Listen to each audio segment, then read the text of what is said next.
Legend of the Great Sage. Chapter 616.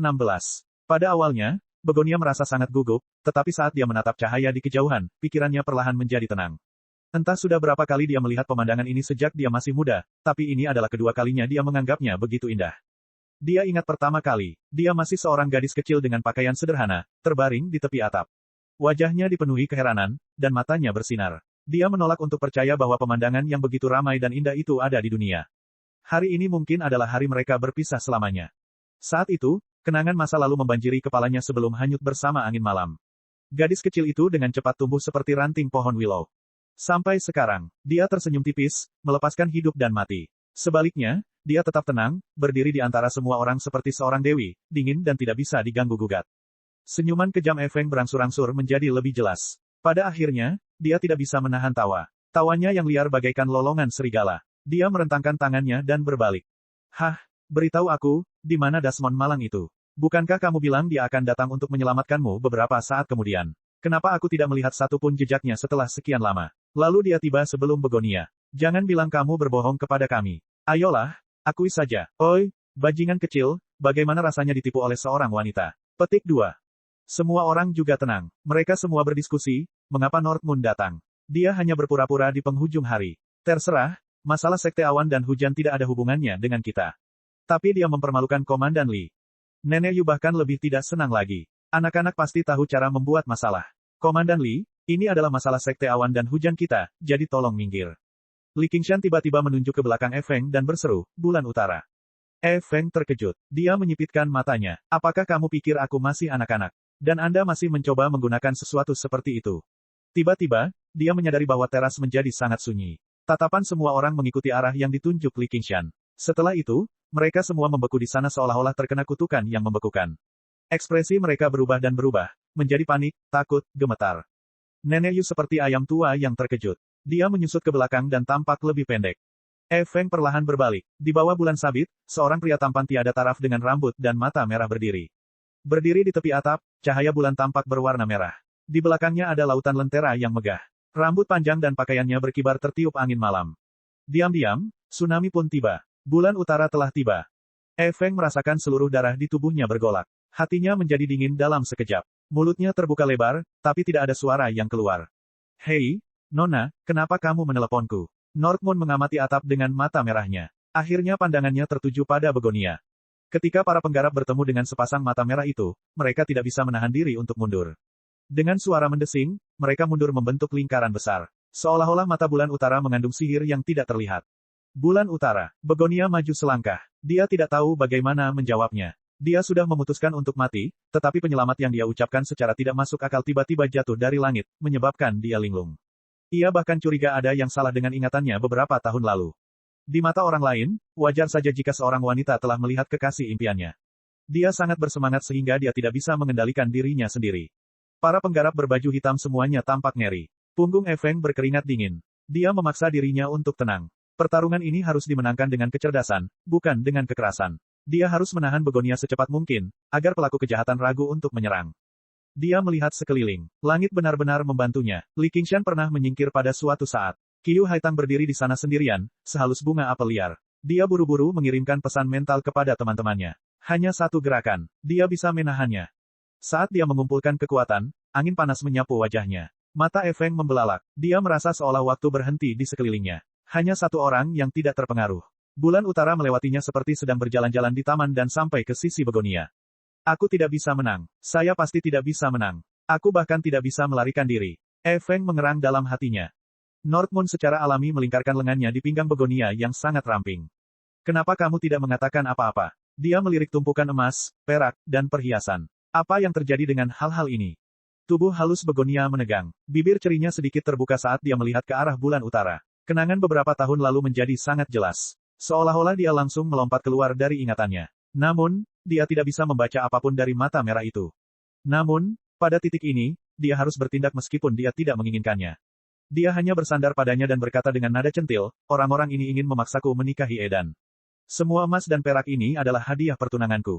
Dia mengoceh tentang sebab dan akibat dari masalah ini, terutama menggambarkan adegan Feng memarahi bulan utara sebagai setan. Dia mengatakan hal-hal seperti, aku tidak takut pada iblis itu meskipun dia datang, dan aku harus melarikan diri saat melihat tuanku, dengan jelas. Meskipun dia tidak berbohong, dia mau tidak mau menambahkan detail untuk membuat Feng dan yang lainnya tampak semakin menjijikkan. Dengan setiap kalimat yang diucapkan Begonia, Feng dan yang lainnya gemetar. Setiap kalimat sungguh menyayat hati. Mata Begonia berkilat senang karena balas dendam. Tidak peduli apa tujuan Bulan Utara, setelah mendengar kata-kata ini, orang-orang ini tidak akan bisa lolos dari kematian. Northmoon mendengarkan dengan tenang dan tidak bisa menahan tawa. Oh, ini sangat menarik. Setengah bercanda, dia mengulurkan tangan dan membelai pipi montok Begonia. Dia berkata dengan lembut, aku telah membuatmu menderita. Ini semua salah paham. Kami tidak berniat bermusuhan denganmu. Tuan kami adalah Jenderal Besar Edan, dan kami sudah lama mengagumimu. Kami tidak pernah berpikir bahwa sesama Qiyu akan benar-benar memiliki pasangan, jadi kami pikir dia hanya menggertak. Jika kami telah menyinggung Anda dengan cara apapun, mohon maafkan kami, sesama Qiyu. Petik 2. Feng berubah dari sikapnya yang kurang ajar tadi dan benar-benar bersikap sopan. Dia menyebut Bulan Utara sebagai tuan sebelum pada akhirnya menggenggam tangannya dalam-dalam ke arah Begonia. Dia sebenarnya tampak sangat tulus, tanpa sedikitpun tanda-tanda bajingan yang berbicara tanpa menahan diri. Ya, itu semua salah paham. Saya baru saja akan menyerahkan posisi Master Sekte kepada Haitang dan kembali ke kedalaman pegunungan untuk berkultivasi dalam pengasingan. Nenek Yu menggosok kedua tangannya dan tersenyum. Qiyu Haitang tidak lupa mengajaknya saat dia menceritakan kisahnya. Nenek Yu tidak berani menunjukkan ketidakpuasan sedikitpun. Dia tersenyum seperti bunga yang mekar, dan ketika dia melihat ke arah Qiyu Haitang, dia bahkan memasang ekspresi menyedihkan di wajahnya saat dia diam-diam menggunakan seni sihirnya. Begonia mau tidak mau bertanya-tanya, Nenek Yu sudah sangat tua. Berapa tahun lagi dia bisa hidup? Bagaimanapun, dia masih seniorku. Ini semua demi kebaikan Sekte Awan dan Hujan. Memukul. Terdengar tamparan keras. Northmoon dengan santai menamparkan wajah Nenek Yu. Di bawah getaran iblis kerbau, lapisan pelindung energi spiritualnya segera hancur. Kepalanya menoleh ke satu sisi, dan wajah lamanya terlempar ke udara. Lebih dari selusin gigi keluar dari mulutnya. Senyummu jelek sekali. Simpan saja untuk dirimu sendiri. Kata Bulan Utara dengan tidak sabar. Nenek Yu terkejut, marah, dan takut. Dia memegangi wajahnya yang bengkak dan menjadi semakin takut untuk membalas, dia juga tidak berani tersenyum lagi. Dia bergumam, iya. Memukul. Ada lagi tamparan keras. Northmoon menamparkan punggung Nenek Yu lagi dan melambaikan tangannya. Lupakan saja. Sebaiknya kau tetap tersenyum. Akan lebih buruk lagi jika kau tidak tersenyum. Nenek Yu menjadi pusing karena tamparan itu. Tidak ada satu gigi pun yang tersisa di mulutnya. Dia berdiri di sana dengan canggung. Dia tidak tahu apakah harus tertawa atau menangis. Begonia juga kembali sadar. Dia tahu dia telah jatuh cinta pada seni pesona lagi. Awalnya, dia sangat kesal, tetapi ketika dia melihat keadaan Nenek Yu yang acak-acakan, dia tidak bisa menahan tawa. Saat dia memikirkan betapa Nenek Yu telah menyombongkan diri dan memaksanya berkali-kali, dia merasakan kesenangan yang luar biasa. Memukul. Ada tamparan lagi. Bahkan orang yang terbuat dari tanah liat pun mudah marah. Nenek Yu adalah seorang kultivator inti emas yang perkasa. Dia berkata dengan terkejut dan marah, kamu aku. Jika kamu menyukainya, aku akan menamparmu lagi. Northmoon benar-benar mengabaikan Nenek Yu dan berkata pada Begonia dengan lembut. Dia tidak bisa meniru Raja Yu dari Zhou dan mempermainkan pengikutnya, tetapi menamparkan mereka beberapa kali dengan santai masih sangat mudah. Tidak perlu. Begonia menunduk dan berkata dengan lembut. Pipinya sedikit merah. Dia tahu bahwa dia membela dirinya. Dia tidak tahu apakah dia disentuh atau sesuatu yang lain, tapi dia merasa sedikit pusing. Beberapa saat yang lalu, dia dipaksa oleh Nenek Yu, dipermalukan oleh Feng, dan diperlakukan dengan dingin oleh semua orang. Hanya Li Qingshan yang bersedia membantunya. Ketika dia memikirkan hal ini, dia tidak bisa tidak melihat ke belakang. Dia melihat Li Qingshan mundur jauh, tersenyum dan mengangguk padanya. Ketika dia melihat ke belakang lagi, semua orang menatapnya dengan mata penuh panik. Mereka takut jika dia menuding mereka, bahkan jika mereka cukup beruntung untuk selamat dari beberapa tamparan, mereka akan kehilangan muka. Terutama Feng dan yang lainnya. Wajah mereka pucat, dan mereka panik seperti anjing liar. Dia kemudian melihat ekspresi Hua Sengshan yang sangat rumit. Dia tersenyum cerah, tidak lagi mengkhawatirkannya, dan menyadari bahwa dia sebenarnya sedikit bangga. Pikirkan tentang Gu Yanyingmu. Bukannya aku tidak punya orang yang menginginkanku. Begonia menggigit bibirnya dan menarik kerah Northmoon. Dia menunjuk ke arah Feng dan yang lainnya. Dan mereka. Feng dan yang lainnya mengutuknya di dalam hati karena menjadi perempuan jalang dan perempuan jalang, tapi mereka tersenyum datar. Jika kamu tidak membiarkan kami pergi, Tuan kami Edan dan Pangeran Siking tidak akan membiarkanmu pergi. Mengapa kamu harus bertindak sejauh ini hanya karena kesalahpahaman? Bulan Utara melambaikan tangannya. Karena ini salah paham, kenapa kamu tidak tersesat? Ketika Feng dan yang lainnya mendengar ini, mereka sangat gembira seolah-olah mereka telah diampuni. Mereka berpikir, memang benar, dia masih ragu. Penjahat ini akan mati mengenaskan di masa depan. Mereka ingin mengucapkan beberapa kata kasar, tetapi mereka tidak berani melakukannya. Mereka menangkupkan tangan dan berbalik untuk pergi. Begonia sedikit enggan, tetapi dia tidak lupa bahwa mereka sedang bertindak sekarang. Jika mereka tidak setuju satu sama lain dan membuatnya tidak bahagia, itu tidak ada gunanya. Tunggu, Feng dan yang lainnya sudah sampai di tepi atap. Jika mereka mengambil beberapa langkah ke depan, mereka akan kembali ke laut dan memasuki pegunungan. Namun, suara menyedihkan Northmoon terdengar dari belakang. Dia menelan ludah dan berbalik. Tuan, apakah Anda punya pesanan lain? Kamu lupa membawa hadiah pertunangan. Bulan utara melirik emas, perak, dan perhiasan. Feng dan yang lainnya santai dan berjalan kembali. Mereka hendak memasukkan segunung kecil emas, perak, dan perhiasan ke dalam 100 kantong harta karun mereka ketika mereka mendengar bulan utara berkata, tunggu, kamu akan membawanya begitu saja. Bagaimana kamu ingin kami membawanya? Northmoon mengangkat dagunya ke arah tumpukan emas, perak, dan perhiasan. Makanlah mereka. Apa? Feng kaget dan marah. Bagaimana emas, perak, dan perhiasan ini bisa dimakan? Northmoon tersenyum dan berkata, kamu harus menarik kembali apa yang kamu katakan. Kamu harus memakan barang-barang yang kamu bawa. Kamu tidak boleh makan lebih sedikit perak. Chapter 617. Senyuman mempesona langsung muncul di wajah Begonia. Dia setuju. Itu ide yang bagus. Wajah Feng berkerut, dan pembuluh darah muncul di dahinya. Bulan utara, jangan melangkah terlalu jauh. Pergi terlalu jauh. Apakah kamu berbicara tentang aku? Northmoon meminta Begonia di sampingnya. Apakah menurut Anda saya menindas mereka? Petik 2. Tentu saja tidak. Kalau begitu aku akan menindas mereka sedikit lebih serius. Makanlah. Northmoon mengambil batangan emas dan melemparkannya dengan santai. Meskipun klon cermin hanya memiliki sebagian kecil dari kekuatannya, kekuatan iblis sapi itu masih menakutkan meskipun sedikit berkurang. Saat batangan emas itu dibuang, batangan itu terpelintir dan berubah menjadi seberkas cahaya kemasan. Itu menembus artefak misterius pelindung seorang kultivator berbaju hitam sebelum menusuk tubuhnya. Kultivator berbaju hitam menundukkan kepalanya dan menatap lubang di dadanya dengan tidak percaya. Dia menjerit dengan nada tinggi. Daripada rasa sakit, lebih tepat menggambarkannya sebagai ketakutan. Dia tidak takut mati dalam pertempuran, tetapi perasaan dihancurkan dengan santai melemahkan seluruh keberaniannya. Hanya setelah batangan emas itu terbang ke kejauhan barulah peluit tajam mencapai telinganya. Angin kencang bertiup di atap, dan ekspresi semua pembudidaya berubah. Di tangan bulan utara, sebongkah emas saja sudah merupakan senjata pembunuh yang mengerikan. Dia bisa membunuh penggarap yayasan seperti menyembelih ayam atau anjing. Ayo kita bertarung dengannya. Feng meraung, tapi dia tidak terdengar percaya diri sama sekali. Sepertinya kamu tidak mau makan dengan patuh, jadi aku harus membantumu. Sepasang sayap yang megah dan berapi-api tiba-tiba terbentang di belakang bulan utara. Di mata penonton di sekitarnya, dia terbelah menjadi 5 dalam sekejap, muncul di samping mereka berlima pada saat yang bersamaan. Dia hanya menyerang mereka satu kali, baik dengan tamparan biasa atau ketukan lembut. 5 pembudidaya berbaju hitam yang baru saja melompat dan hendak bertarung sampai mati semuanya roboh ke tanah. Namun, mereka tidak terluka sama sekali. Hanya ki dan tubuh spiritual mereka yang telah ditekan oleh kekuatan penyuruh. Mereka semua melebarkan mata dan tidak bisa bergerak. Artefak misterius dan ratusan kantong harta karun mereka semuanya telah diambil oleh Li Qingshan. Feng roboh ke tanah. Kami telah jatuh ke tanganmu hari ini. Kami saudara-saudaralah yang kurang beruntung. Jika Anda ingin membunuh kami, lakukanlah. Petik 2. Northmoon memuji, bagus. Aku mengagumi pria sepertimu, dan aku tidak akan membunuhmu. Aku tidak akan memotongmu. Aku hanya ingin kamu memakannya. Sayap api di punggungnya mengepak, dan tumpukan emas, perak, dan permata meleleh menjadi air dan melayang di udara. Itu terus berubah. Bulan utara menggerakkan jari-jarinya, dan 5 aliran air emas dan perak yang panas melonjak menuju Feng dan 4 lainnya. Mereka mengertakkan gigi dan menutup mulut. Namun, bibir dan giginya langsung meleleh, dan gelombang panas mendidih langsung masuk ke paru-parunya. Tumpukan emas, perak, dan perhiasan yang mereka gunakan untuk mempermalukan Begonia malah menjadi jimat yang mempercepat kematian mereka. Meskipun tubuh mereka kuat dan vitalitasnya kuat, mereka tidak dapat menggunakan energi spiritual, jadi bagaimana mereka bisa menahan panasnya air emas dan perak?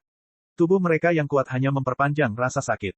Dengan suara mendesis, asap putih mengepul, dan setelah beberapa saat tercium bau gosong. Air emas dan perak membakar paru-paru. Itu mengalir ke seluruh tubuh mereka. Li Qingshan meniup lagi, dan air emas dan perak segera mendingin dan memadat, mengubah mereka menjadi 5 orang emas dan perak. Tak satu pun dari para penggarap yang hadir berani bernapas dengan keras setelah menyaksikan kekejaman iblis jahat. Namun, banyak yang bersorak dalam hati. Kalian sangat sombong dan meremehkan kami. Kalian pantas mati dengan mengenaskan. Northmoon menoleh ke arah Begonia dan berkata, apakah kamu sudah tenang? Sebenarnya dia sedang berusaha menenangkan amarahnya. Sekelompok bajingan kecil, dan lain sebagainya. Sekarang Anda tahu betapa pentingnya tutup mulut. Aku akan membunuhmu anjing-anjing kecil, lalu aku akan membunuh anjing tua itu, Edan. Begonia sangat tersentuh. Itu hilang. Haruskah aku membunuh yang ini? Northmoon menunjuk ke arahnya, dan Nenek Yu melompat seperti dia tersiram air panas. Dia berseru, lepaskan saya, Tuan Northmoon. Tuan Bulan Utara, lepaskan aku. Petik 2. Begonia akhirnya tidak tega melakukannya. Dia tidak tahu apakah efek dari teknik pesonanya masih tersisa, tapi dia menggigit bibirnya dan menggelengkan kepalanya dengan ringan. Biarkan saja dia pergi. Nenek Yu sangat gembira. Bulan utara muncul di hadapannya dalam sekejap, mencengkeram lehernya. Dengan remasan ringan, seorang kepala tua terbang ke udara sambil berteriak, "Aku akan membawamu turun bersamaku." Dia ingin meledakkan inti emasnya, tetapi tangan Northmoon yang lain telah meraih perutnya dan menggali inti emasnya. Kemudian dia mengambil 100 kantong harta karun dan memasukkan mayatnya ke dalam kantong 100 harta di sepanjang jalan. Dia telah menabung sedikit sehingga dia bisa memberikan Xiao An sebagai hadiah di masa depan. Adapun Feng dan yang lainnya, dia hanya akan memperlakukannya sebagai seni pertunjukan dan menyerahkannya kepada dan sebagai referensi. Dia kemudian menegur Begonia, "Kamu benar-benar berambut panjang tapi bermata pendek. Jika kamu melepaskannya, menurutmu dia akan melepaskanmu?" Begonia merasa dirugikan. "Lalu kenapa kamu bertanya padaku?" "Aku hanya bertanya. Ayo pergi." Northmoon mengulurkan tangannya ke arahnya. "Pergi." Secercah kebingungan muncul di wajah Begonia. "Jangan bilang kamu ingin tinggal di sini." Bulan utara memiringkan kepalanya. Aku ikut denganmu." Begonia berseru, naik dan meraih tangannya. Northmoon memanfaatkan situasi ini untuk melingkarkan lengannya di pinggangnya dan terbang ke udara. Dia menoleh ke belakang, hanya untuk melihat atap itu dengan cepat tumbuh semakin jauh. Wajah semua orang menjadi kabur dengan sangat cepat. Yang dia lihat hanyalah Li Qingshan melambai padanya dari jauh. Lautan lentera yang megah di prefektur Clear River secara bertahap semakin menjauh, hingga mencapai langit. Angin bersiul melewati telinganya. Dia berbalik dan melihat ke sisi wajahnya. "Kemana kau membawaku?" Suaranya begitu lembut bahkan dia pun terkejut. "Kamu akan tahu begitu kita sampai di sana. Apa yang akan kamu lakukan padaku? Apa yang kamu ingin aku lakukan padamu?" Bulan utara tidak bisa menahan senyum. Begonia menganggap senyuman itu familiar, tapi senyuman itu tertutupi oleh sifat jahat yang melekat pada Desmond, jadi dia tidak bisa menebak identitas aslinya tidak peduli seberapa keras dia berusaha.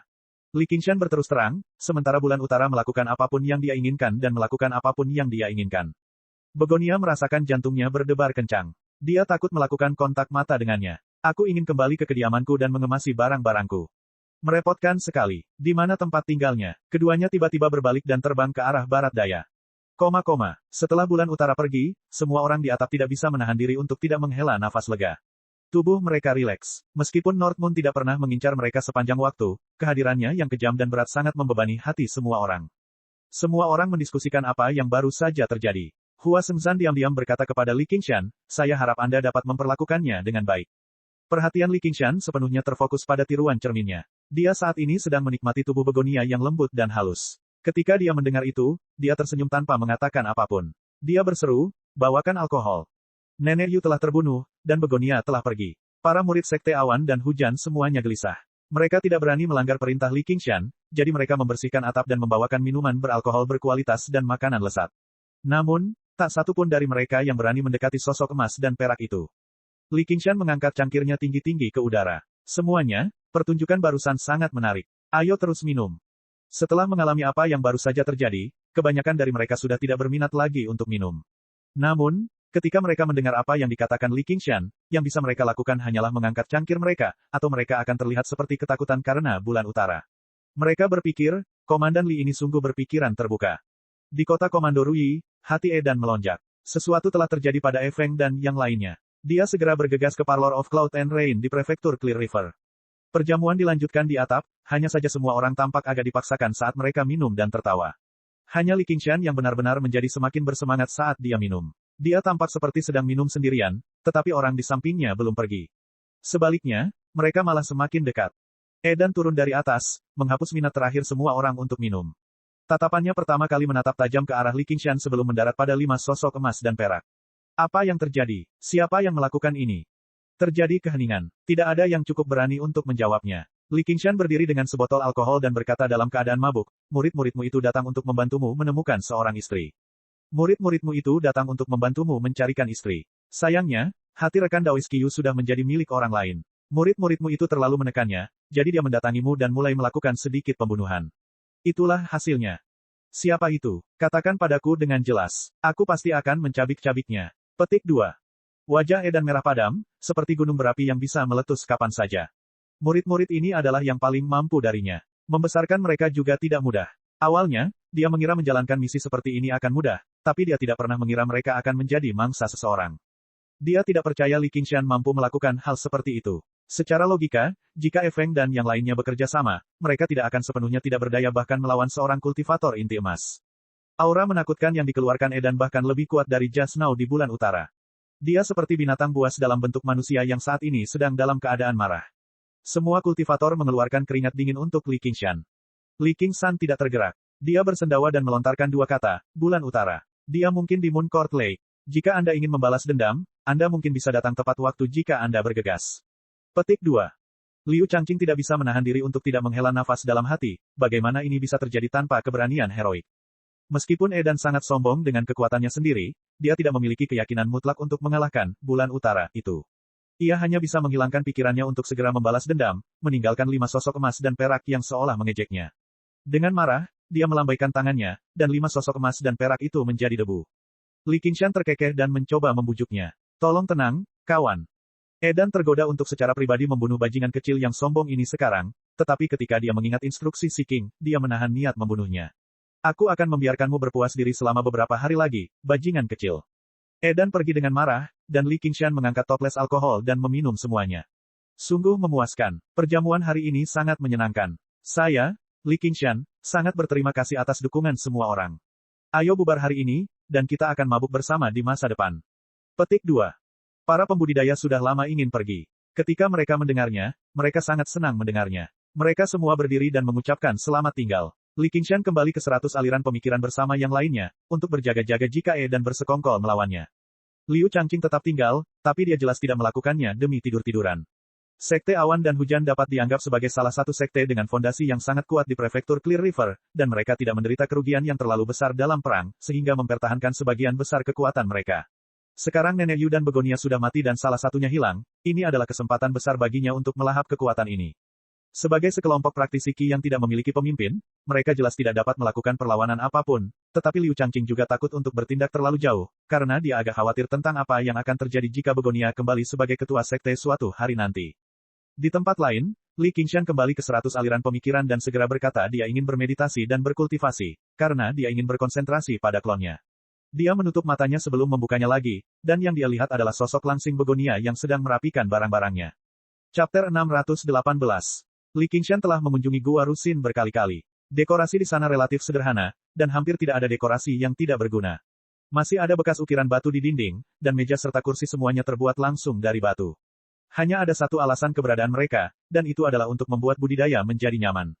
Sebagai seorang wanita, Gua Begonia memiliki gaya yang sangat berbeda. Meski dia juga tinggal di gua di pegunungan, dinding batunya dipoles hingga bisa memantulkan bayangan seseorang.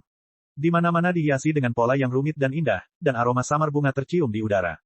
Tanah ditutupi dengan karpet tebal, dan perabotan kayu solid yang besar dan indah tersebar di seluruh ruangan besar dan kecil di dalam gua. Li Qingshan mengabaikan pandangan Begonia. Seolah-olah dia berada di rumahnya sendiri, dia berkeliling dan dengan santai membuka beberapa. Dia menemukan bahwa sebagian besar adalah lemari pakaian, dan dibagi ke dalam kategori yang berbeda. Ada yang khusus untuk jubah, dan ada pula yang khusus untuk rok. Jika dia tidak melihatnya dengan matanya sendiri, dia tidak akan percaya bahwa seorang wanita dapat memiliki begitu banyak jenis pakaian, dan bahwa dia memiliki lebih dari 100 potong untuk setiap jenisnya. Li Qingshan tiba di depan lemari lain. Tepat ketika dia hendak membukanya, Qiu Haitang bergegas mendekat dan bersandar di lemari. Aku sudah menuangkan teh untukmu. Tidak bisakah kamu duduk di sana dengan patuh sebentar? Apa rasa tehnya? Jika kamu ingin minum, minumlah anggur. Li Qingshan mengangkat alisnya. Karena Feng dan Edan, perjamuan harus diinterupsi 2 kali, dan pada akhirnya berakhir sebelum waktunya.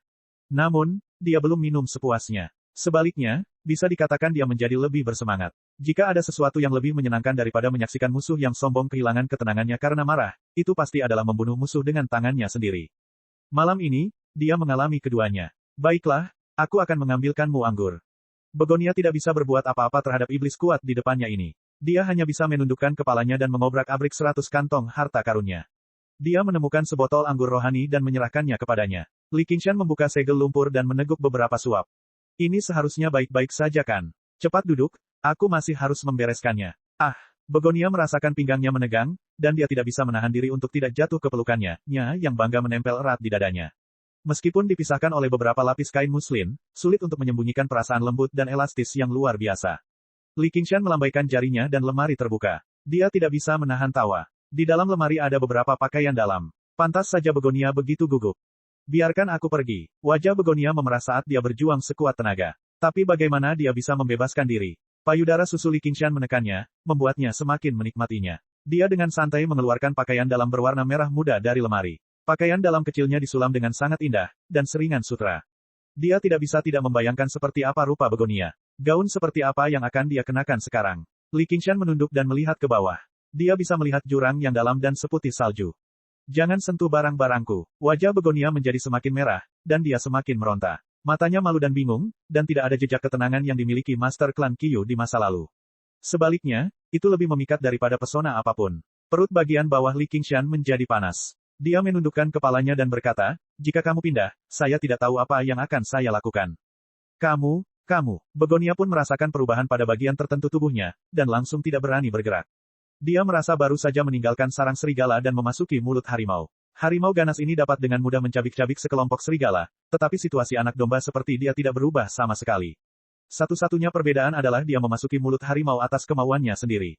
Li Qingshan mengerutkan hidungnya dan mencium aroma harum. Rasanya seperti wangi bunga, tapi sedikit berbeda. Sebenarnya, di jamuan makan tadi, saat dia sedang minum bersamanya, dia mencium aroma di tubuhnya.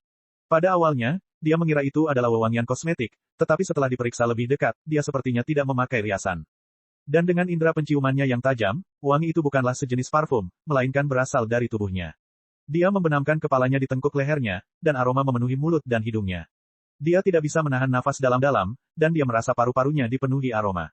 Ujung hidung dan bibirnya menyentuh kulit lehernya yang setipis lemak domba. Bagaikan harimau ganas yang mengendus kelopak bunga begonia, ia bahkan tidak berani mengendus terlalu keras, karena takut merusak kelopak lembutnya. Tiba-tiba, dia merasakan tubuhnya sedikit gemetar. Li Qingshan mengangkat kepalanya dan melihat matanya tertutup rapat, dan bulu matanya yang panjang bergetar seperti kipas kecil. Dia tidak bisa menahan senyum dan berkata, aku tidak akan memakanmu, apa yang kamu takutkan? Begonia membuka matanya dan berkata, saya tidak takut. Li Qingshan tersenyum dan mendekatkan toples anggur ke bibirnya. Begonia dengan keras kepala memalingkan wajahnya, dan matanya yang besar tertutup lapisan kabut. Dia berpikir bahwa dia akan terus menggunakan kekerasan, tetapi dia tidak menyangka bahwa dia akan melepaskannya dan berkata sambil tersenyum. Kamu sudah sangat tua, namun kamu masih menangis seperti gadis kecil. Awalnya aku mengira kamu adalah monster yang baik, tapi aku tidak menyangka kamu begitu menjijikkan. Praktis kamu tidak berbeda dengan Edan itu. Begonia menutupi lehernya dengan satu tangan, dan wajahnya memerah. Dia memikirkan pertama kali mereka bertemu. Pada saat itu, dia juga berada di ambang keputusasaan, dan dia turun dari langit untuk menyelamatkannya. Dia tidak pelit dengan kata-katanya untuk meredakan emosinya, tapi tidak seperti ini. Setidaknya ini lebih baik dari Edan. Cepat kemasi barang-barangmu. Li Qingshan berkata sambil tersenyum. Dia dengan santai memasukkan pakaian dalam ke dadanya, dan membawa toples anggur dan terus berkeliling. Bangunan gua ini sangat besar. Dia menaiki tangga, melewati gerbang bulan, dan tiba di depan pintu kamar paling atas. Dia mendorong pintu hingga terbuka, dan sinar bulan perak memenuhi seluruh ruangan. Saat dia mengangkat kepalanya, dia bisa melihat bintang dan bulan di langit. Di atasnya terdapat sepotong besar kristal transparan yang telah dimurnikan secara khusus, sehingga langit dapat terlihat, dan keadaan di dalam tidak dapat dilihat dari luar. Ada sofa empuk di tengah ruangan. Itu mungkin tempat untuk beristirahat dan bercocok tanam. Li Qingshan menyandarkan kepalanya di lengan dan menyilangkan kaki, berbaring di sofa empuk. Saat dia minum, dia menatap ke langit, dan pikirannya melayang jauh.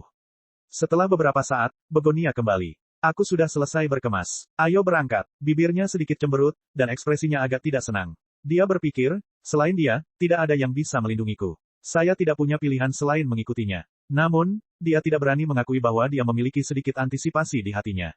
Dia juga tidak tahu apa yang dia antisipasi. Kenapa kamu begitu terburu-buru? Li Qingshan menatap langit berbintang, melamun. Jika kita tinggal di sini lebih lama lagi, Edan mungkin akan menyusul. Dia mungkin sudah tahu bahwa Feng dan yang lainnya tidak membunuh kita. Begonia berjalan menghampirinya. Itu sangat baik. Jangan khawatir, denganku di sini, tidak ada yang bisa menyakitimu. Li Qingshan tiba-tiba membuang toples anggur dan menariknya ke dalam pelukannya. Dia membalikkannya dan menekannya di bawah tubuhnya. Dia membungkuk dan berbisik ke telinganya, hasrat kuat membara di tubuhnya. Meskipun kamu menyelamatkanku, dan aku tidak punya pilihan selain mengikutimu sekarang, jika kamu ingin mempermalukanku dengan paksa, aku lebih baik mati. Begonia memejamkan mata, tampak seperti dia akan mati secara heroik. Li Qingshan menganggap ini sangat menarik, dan mencubit dagunya. Apakah kamu pikir kamu bisa mati hanya karena kamu mau? Sudah kubilang tidak ada yang bisa menyakitimu, termasuk dirimu sendiri. Petik 2. Apakah kamu bersungguh-sungguh dengan apa yang kamu katakan? Begonia tiba-tiba membuka matanya, memantulkan cahaya bulan dan bersinar terang. Tentu saja, bagaimana denganmu? Bagaimana dengan saya? Bagaimana jika kamu menyakitiku? Li Qingshan tersenyum. Bagaimana aku bisa tahan? Kau menyakiti hatiku sekarang. Pintar sekali. Li Qingshan tertawa terbahak-bahak. Dia mencubit hidungnya dan menahan keinginannya. Dia membalikkan badan dan berbaring ke satu sisi, melingkarkan lengannya di bahu wanita itu dan menariknya ke dalam pelukannya. Apakah ini termasuk menyakiti hatimu? Melihat bagaimana kata-katanya berhasil, Begonia merasa sedikit berpuas diri, tetapi dia juga mengerti bahwa jika dia benar-benar ingin melepaskan kekuatannya, beberapa kata tidak akan cukup untuk menghentikannya. Yang bisa dia lakukan hanyalah bersandar di bahunya dengan patuh dan berpikir, aku melakukan ini hanya untuk kenyamanan, kalau aku membuatnya marah. Ruangan itu sunyi. Li Qingshan menatap bintang-bintang dan memikirkan melampaui 9 surga lagi.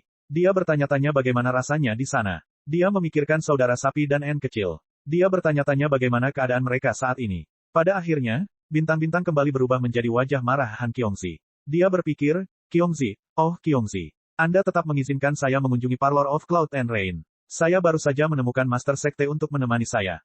Pada akhirnya, pikirannya kembali ke masa sekarang. Edan dan Siking adalah musuh yang kuat. Dia harus meningkatkan budidayanya sesegera mungkin. Dia akan menghabiskan paling banyak setengah hari untuk menangani masalah 100 aliran pemikiran sebelum pergi mencari Rusin dan mempraktikkan cara air. Begonia membuka matanya dan menatap wajahnya saat dia merenung. Lambat laun, dia tidak lagi menahan postur ini. Sebaliknya, dia merasa sedikit nyaman.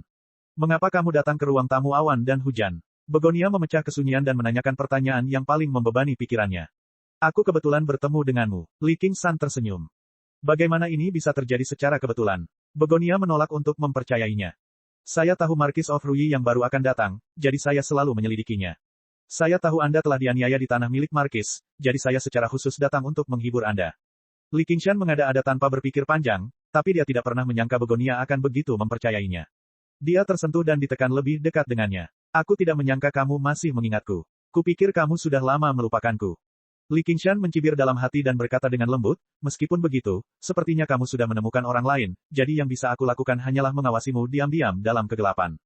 Menemukan orang lain? Kapan? Begonia membelalakan matanya seolah dia telah dianiaya. Ketika dia mendengar bagaimana dia mengatakan dia telah mengawasinya dalam kegelapan sepanjang waktu, dia merasa sedikit manis di dalam hatinya. Apakah kamu tidak terlalu memperhatikan pria di sampingmu? Li Qingshan dengan sengaja bertindak seolah dia cemburu. Kamu berbicara tentang Li Qingshan. Jangan terlalu memikirkannya. Dia adalah penyelamatku. Dia mempertaruhkan nyawanya untukku dan menyinggung Edan, jadi aku merasa tidak enak karenanya. Aku mengadakan jamuan makan untuk berterima kasih padanya. Aku tidak melakukannya, punya pemikiran lain. Saat pertama kali bertemu dengannya, aku benar-benar ingin membunuhnya, bukan? Kemudian dia bercerita tentang bagaimana dia mengenal Li Qingshan. Dia bahkan tidak menyembunyikan bagaimana dia membantunya membunuh Wei Zongyuan. Begonia tidak tahu kenapa dia harus menjelaskannya dengan begitu serius, tapi ketika dia melihat betapa tidak senangnya dia tidak bisa menahan bibirnya sedikit melengkung. Dia tidak lagi marah atas perilaku sembrononya barusan. Dengan kata lain, aku harus berterima kasih padanya. Li Qingshan awalnya bercanda, tetapi ketika mendengarnya, dia merasa agak aneh. Dia tahu bahwa Begonia benar-benar tidak memiliki pemikiran lain terhadap Li Qingshan. Sebaliknya, dia merasakan kasih sayang padanya, Bulan Utara, yang baru dia temui beberapa kali. Secara logika, menyelamatkannya adalah hal yang mudah bagi Bulan Utara, tetapi Li Qingshan benar-benar telah mempertaruhkan nyawanya. Chapter 619. Li Qingshan tidak bisa menahan diri untuk tidak menghela nafas. Pikiran wanita sungguh tidak dapat diprediksi. Sebenarnya ini normal. Ketika Begonia pertama kali bertemu Li Qingshan, dia tidak hanya menentang Li Qingshan, tetapi dia juga masih remaja. Dia tampak seperti anak kasar dari pedesaan, jadi mengapa dia berpikir seperti itu? Bulan Utara muncul di saat dia kesakitan dan lemah. Dia adalah seorang pemuda tampan, dan dia bahkan memainkan peran sebagai teman wanita. Setelah itu, keduanya bekerja sama untuk menurunkan Gunung Greenfin. Penuh dengan kegembiraan dan romansa, meninggalkan kesan terdalam. Begonia menggerutu, apa hubungannya denganmu? Seharusnya aku yang berterima kasih padanya. Aku sudah berjanji padanya bahwa aku akan membalasnya dengan tubuhku. Kalau begitu, apakah kamu ingin aku mengirimmu pergi untuk memenuhi janjimu? Li Qingshan menariknya ke dalam pelukannya, dan Begonia bersandar padanya. Dia memalingkan wajahnya. Terserah. Lagi pula aku kekurangan otak, dan aku tidak bisa menahan diri. Li Qingshan menganggap ini lucu. Wanita memang picik. Dia berkata dengan wajah tegas, saya pikir saya akan membunuhnya saja. Begonia buru-buru berkata, tidak. Aku berhutang budi padanya. Sepertinya itu tidak ada hubungannya denganku. Ini tidak ada hubungannya denganmu, oke. Anda bisa berterima kasih padanya sesuka Anda, tapi Anda tidak bisa menyakiti atau membunuhnya. Petik 2. Begonia sangat takut dia akan melakukan itu. Dialah yang membantai 2 kali mereka bertemu. Di mata para kultivator, nama Bulan Utara tidak pernah bersifat lembut atau baik hati. Sebaliknya, itu melambangkan pembantaian yang tidak disengaja, di mana dia bisa melakukan apa saja di saat marah. Tidak, bukankah aku akan kalah? Li Qingshan membujuknya masuk. Apa yang kamu inginkan? Li Qingshan tersenyum. Kamu harus berterima kasih padaku dengan benar dulu, baru aku akan memberinya beberapa manfaat. Tentunya ini tidak bisa dianggap mempermalukanmu dan menyakiti hatimu. Itu jelas sekali. Kamu menggunakan kata-kata untuk menipuku, tapi pada akhirnya, itu tetap saja untuk gerutu Begonia.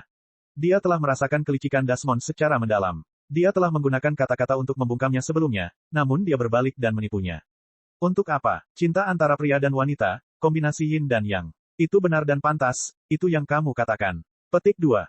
Aku tidak melakukannya. Keras kepala. Li Qingshan mengangkat kepalanya dan mencium bibir Begonia. Dia menemukan bahwa tidak hanya tidak keras, tetapi juga lembut dan empuk.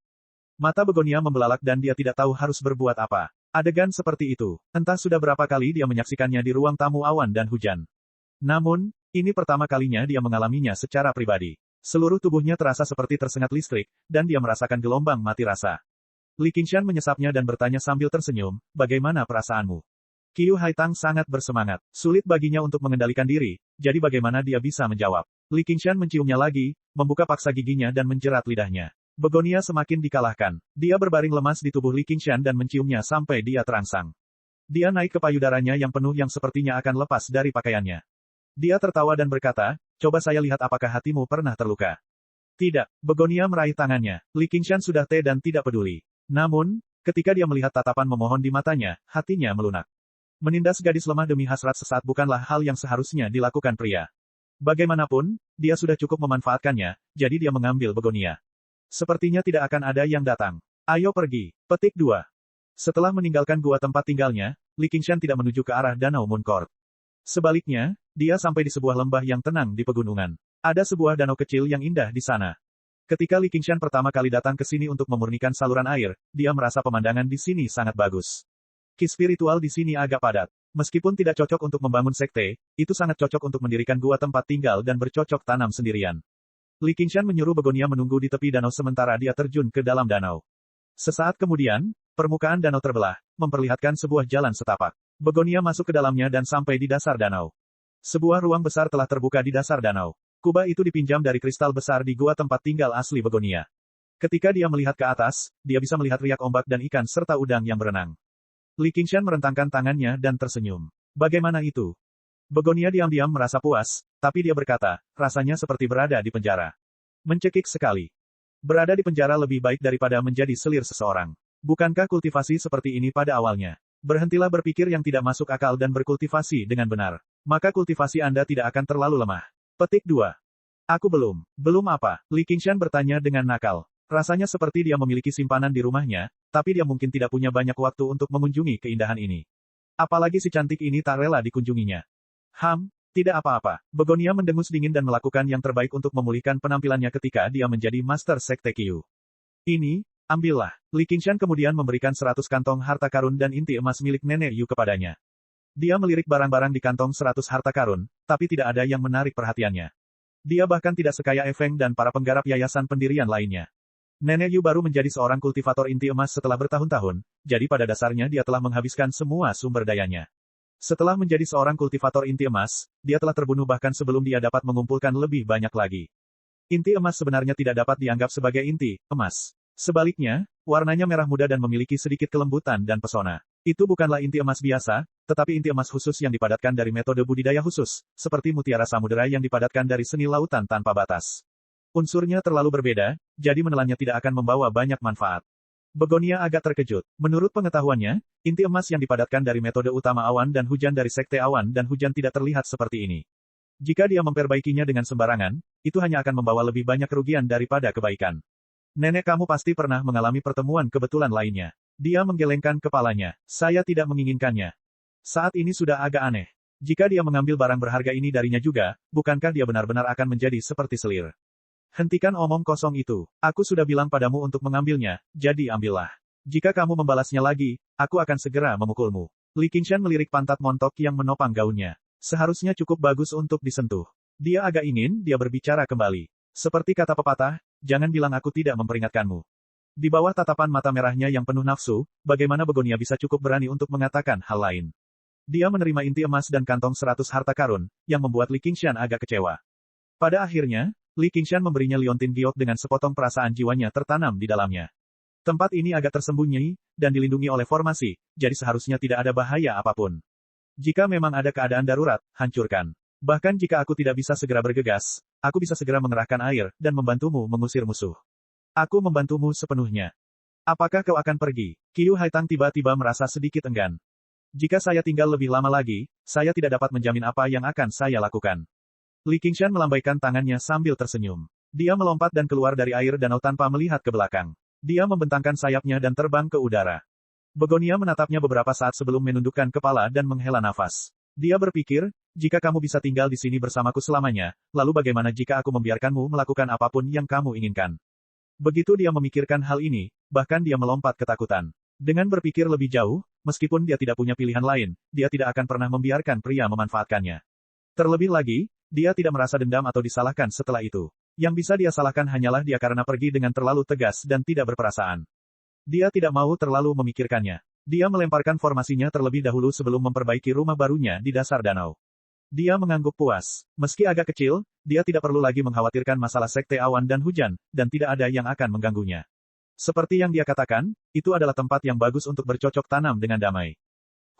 Kenapa aku memikirkan dia lagi? Dia bahkan mungkin tidak akan kembali lagi di masa depan. Dia hanya bisa menghela nafas dalam hati, tapi suara lain segera keluar, dia tidak berhasil hari ini, jadi dia pasti akan datang lagi. Kawan, bukan, Desmond laki-laki. Jadi bagaimana jika dia datang? Dengan sifatnya yang melakukan apa yang dia mau, bagaimana mungkin dia bisa ditahan oleh seorang wanita biasa? Kamu agak kurang percaya diri. Bukankah dia secara khusus datang menemuimu? Dia bahkan cemburu karena kamu. Dia menyelamatkanmu dari bencana 2 kali. Takdir telah mempertemukanmu.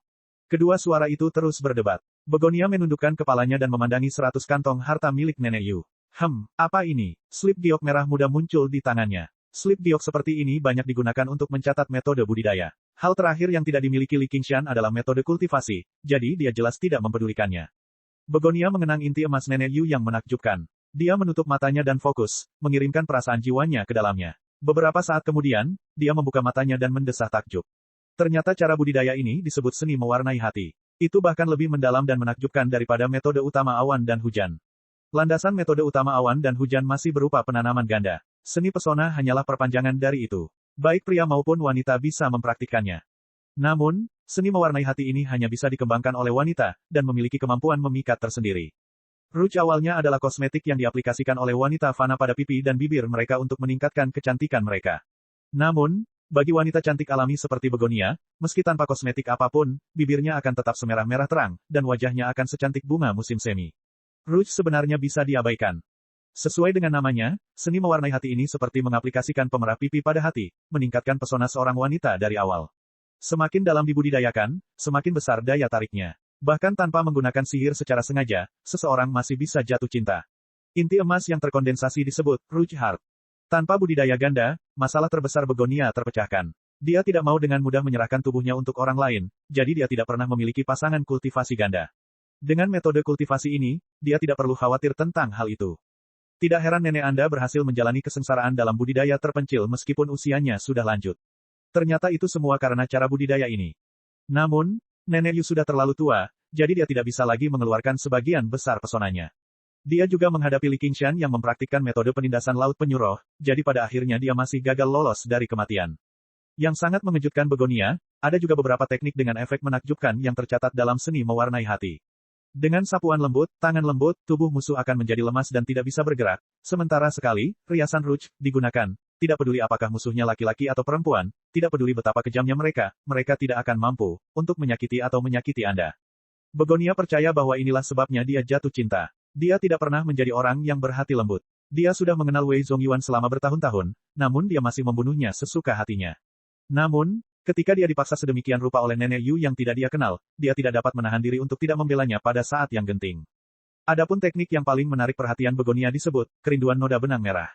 Itu menggunakan keperawanannya sebagai media, dan itu hanya bisa digunakan sekali dalam hidup seseorang. Hal itu bisa membuat seorang pria jatuh cinta padanya seumur hidupnya, tergila-gila padanya dan tak kenal lelah dalam kerinduan. Bahkan baja yang ditempa pun akan menjadi lunak. Bahkan jika dia bukan seorang kekasih, dia akan menjadi seorang kekasih. Chapter 620. Apakah Hua kecil menjadi korban teknik Guyanying? Petik 2. Begonia menggelengkan kepalanya dan menepis pemikiran tidak masuk akal ini. Teknik ini tidak hanya mengharuskan seorang pria untuk tergila-gila padanya selama sisa hidupnya, tetapi juga mengharuskan seorang wanita untuk tergila-gila padanya. Jika dia berhenti memikirkannya, benang merahnya akan memudar, dan dia akan menyia-nyiakan satu-satunya kesempatannya dengan sia-sia. Dia tenggelam dalam pikirannya lagi. Dia hanya bisa menggunakan teknik ini sekali dalam hidupnya, jadi dia harus sangat berhati-hati. Dia menjadi sedikit bersemangat di dalam hati, mereka semua mengatakan bahwa orang dengan aspek bunga persik tidak akan dapat menemukan cinta pada akhirnya dan mati karena depresi. Saya menolak untuk mempercayai hal itu. Guru, oh Tuan, lihatlah saat saya menghancurkan nasib ini. Jika dia memperoleh metode kultivasi ini beberapa tahun yang lalu, dia pasti akan menggunakannya pada Hua Sengshan tanpa ragu sedikitpun. Namun, dia membutuhkan sedikit pemikiran sekarang. Setelah berpikir panjang, dia akhirnya memutuskan untuk tidak terlalu memikirkannya untuk saat ini. Dia akan mempraktikkan metode kultivasi ini terlebih dahulu. Mengganti metode budidaya selalu sulit. Metode utama awan dan hujan agak mirip dengan metode pewarnaan hati Ruch, dan keduanya mempraktikkan ki spiritual yin yang mendalam. Selain itu, dia memiliki Ruch Heart. Bulan Utara, jika kamu benar-benar cukup berani untuk menggunakan kekerasan padaku, jangan pernah berpikir untuk bebas dari hukuman. Begonia tersenyum bangga dan langsung duduk bersila. Dia memegang hati merah dan mulai berlatih metode pewarnaan hati merah muda. Perlahan-lahan, seberkas cahaya merah menyebar, mewarnai sekelilingnya. Itu menerangi dasar danau yang gelap gulita dengan cara yang sangat menakjubkan. Saat Li Qingshan mengendalikan klon cerminnya, dia terus memurnikan sungai dan danau di Komando Rui. Meskipun dia telah memurnikan banyak sungai dan danau besar di masa lalu, dia selalu menelannya sekaligus. Sekarang, dia mengunyahnya dengan hati-hati. Dia ingin memurnikan semua perairan di Komando Rui sehingga dia bisa membuat persiapan untuk terobosannya ke lapisan kelima penyuruh atau bahkan kesengsaraan surgawi kedua. Di sisi lain, dia menghabiskan setengah hari menangani sebagian besar masalah yang berkaitan dengan 100 aliran pemikiran. Kemudian dia pergi ke sekolah kedokteran Pulau Kebajikan untuk mencari Rusin. Di ruang alkimia, Rusin telah menyempurnakan kuali peleburan giok. Dia saat ini sedang menyempurnakan kuali pil sambil sedikit mengernyit. Dia tampak sedikit gelisah. Ketika dia tiba-tiba mendengar Li Qingshan memanggilnya dari luar pintu, dia bangkit dan membuka pintu. Senyuman segera muncul di wajahnya. Selamat, rekan Daois, kamu telah menerima wanita cantik lainnya. Mulai sekarang, kamu hanya akan iri pada bebek Mandarin dan bukan makhluk abadi. Jarang sekali Li Qingshan mendengar bahwa dia tidak mengatakan sesuatu yang kasar kali ini, tetapi ejekan di wajahnya tidak disamarkan. Dia tidak bisa menahan tawa, ya, kamu tidak tahu, sosok itu, suara itu. Rusin menyela, lalu apa yang kamu lakukan di sini? Jangan membuatku terus menjelaskan. Bukankah kita sudah sepakat dalam hal ini? Sepertinya dia tidak berhasil. Aku tidak bejat seperti yang kamu kira. Li Qingshan tidak sesumbar. Jika dia memang bernafsu secara alami, lalu berapa banyak wanita di antara para penjelajah malam yang bisa dia nikmati? Mereka datang dalam berbagai bentuk dan usia. Bahkan harem yang terdiri dari 3.000 orang tidak ada artinya jika dibandingkan. Selama penjelajah malam makmur dan berkembang, dia bisa beralih ke penjelajah malam yang berbeda setiap hari, hingga akhir zaman. Itu terlalu bodoh. Rusin mau tidak mau mengakui hal ini. Bahkan praktisi ki kecil dari 100 aliran pemikiran sering pergi minum-minum dengan pelacur. Wajar jika mereka memiliki beberapa selir di luar. Li Qingshan sudah bisa dianggap relatif disiplin dalam aspek ini. Ayo pergi, pria bejat. Rusin menyimpan kuali jade melting. Dia tidak lagi harus mengawasi kuali setiap saat. Kemana kita akan pergi? Tentu saja tempat untuk bercocok tanam. Rusin lepas landas, dan Li Qingshan mengikuti dari belakang. Mereka meninggalkan ratusan aliran pemikiran. Mereka tiba di langit.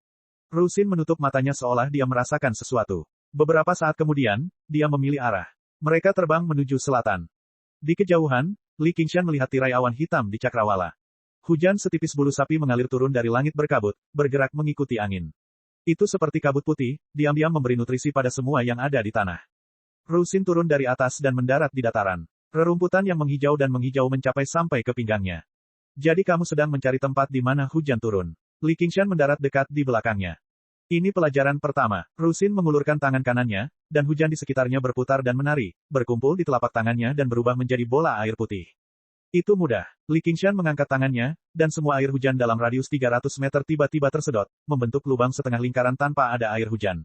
Itu berkumpul menjadi bola air besar di tangannya.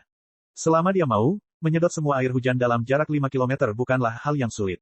Dalam hal kendali atas air, bahkan sebagai seorang merfolk, Rusin tidak ada apa-apanya jika dibandingkan dengan dia. Bodoh, bukan seperti ini, perhatikan baik-baik. Rusin menyerahkan bola air putih di tangannya kepada Li Qingshan. Li Qingshan menemukan bahwa setiap tetes air hujan menari, tetapi tidak menyatu satu sama lain. Dalam tarian yang tampak kacau itu, tidak ada satu pun tabrakan. Mata Rusin melayang seperti kabut di tengah hujan, seolah dia tenggelam dalam ingatan yang sangat dalam. Li Qingshan membuang bola besar air di tangannya, dan mengulurkan tangannya lagi, mengumpulkan air hujan lagi. Ia menemukan bahwa bukan tugas yang mudah untuk mempertahankan bola secara keseluruhan, tetapi juga untuk mempertahankan tarian ribuan air hujan. Ayo pergi. Rusin dengan santai melemparkan bola air di tangannya ke wajahnya, dan itu berubah menjadi awan kabut di udara, mendarat di wajah Li Qingshan.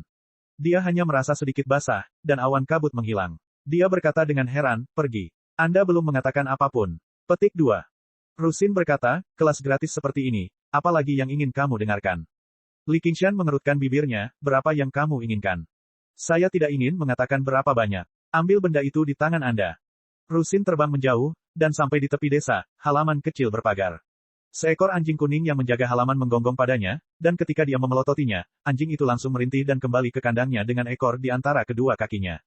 Lalu dia menunjuk ke tangki air di sudut, dan dengan tatapan yang sama pada Li Qingshan, dia berkata, masukkan kepalamu.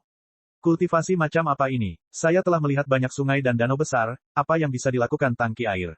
Jangan mencoba membodohi saya. Petik 2. Rusin tersenyum tipis, atau lebih tepatnya, itu adalah senyuman palsu, segera. Li Qingshan memandangnya sebentar, lalu tanpa daya berjalan ke tangki air, dan membenamkan kepalanya ke dalam tangki air. Di dalam rumah, seorang wanita petani memegang pisau dapur di tangannya, dan melihat keluar melalui celah pintu dengan ketakutan, dan melihat pemandangan aneh ini. Seorang wanita seperti peri berbaju putih berdiri di tengah halaman, dan seorang pria jangkung membenamkan kepalanya ke dalam tangki air. Setelah sekian lama, Rusin mengetuk tangki air, dan berkata sambil tersenyum, ayo pergi. Masih tanpa penjelasan apapun. Li Qingshan berlarian bersama Rusin, dan melihat segala jenis air, dari sumur hingga genangan air, dari sungai kecil hingga kolam dalam. Kecuali bola air yang awalnya ada di tangan Li Qingshan. Rasanya seperti berkultivasi, tetapi di lain waktu, itu sepenuhnya seni pertunjukan, atau lebih seperti dia sedang dipermainkan. Misalnya, sumur yang ia lompati, ternyata sumur kering. Dia berkata, tidak ada air di sini. Rusin berkata, tidak ada air yang benar. Kemudian dia menutup penutup sumur, dan menutupnya sepanjang hari. Li Qingshan duduk di dasar sumur. Dia bahkan punya niat membunuh. Jika orang lain cukup berani untuk menipunya seperti ini, dia pasti sudah meninju kepala mereka sejak lama. Namun, berbagai permintaan Rusin sangat mirip dengan seni pertunjukan. Tampaknya sangat konyol dan tidak ada gunanya, tetapi tampaknya juga memiliki makna yang sangat dalam. Demi kultivasi, Li Qingshan hanya bisa bertahan. Dia merasakannya. Rusin sepertinya sedang dalam suasana hati yang buruk. Dia bahkan tidak melontarkan lelucon. Wajahnya cekung dan berawan. Hanya ketika dia selesai berkultivasi, atau dengan kata lain, ketika dia berhasil dibodohi barulah dia tersenyum, seperti langit telah cerah. Tentu saja, dia bukanlah tipe pria tergila-gila yang rela melakukan segala macam hal bodoh demi membuat kecantikannya tersenyum. Semua ini untuk budidaya. Ya itu betul. Meskipun dia merasa senyuman itu bagus, itu tidak lebih dari persahabatan. Beberapa hari kemudian, di bawah atap kuil yang rusak di Gunung Tandus, Rusin hanya duduk di tangga batu sambil memegangi pipinya, menatap langit mendung, untuk waktu yang lama tanpa mengucapkan sepatah kata pun. Dan Li Qingshan duduk di sampingnya. Melihat tetesan air, seperti jutaan pendahulunya, mereka terjatuh ke dalam penyok pada lempengan batu biru. Hancur berkeping-keping. Apa arti dari perilaku ini? Dia masih belum mengatakannya. Li Qingshan mendengarkan suara hujan, dan suasana hatinya perlahan menjadi tenang. Ia teringat berbagai jenis air yang ia temui beberapa hari terakhir ini. Air yang terperangkap di dalam tong diam-diam merembes melalui setiap celah. Bagian bawah sumur kering, menampakkan nafas lembab.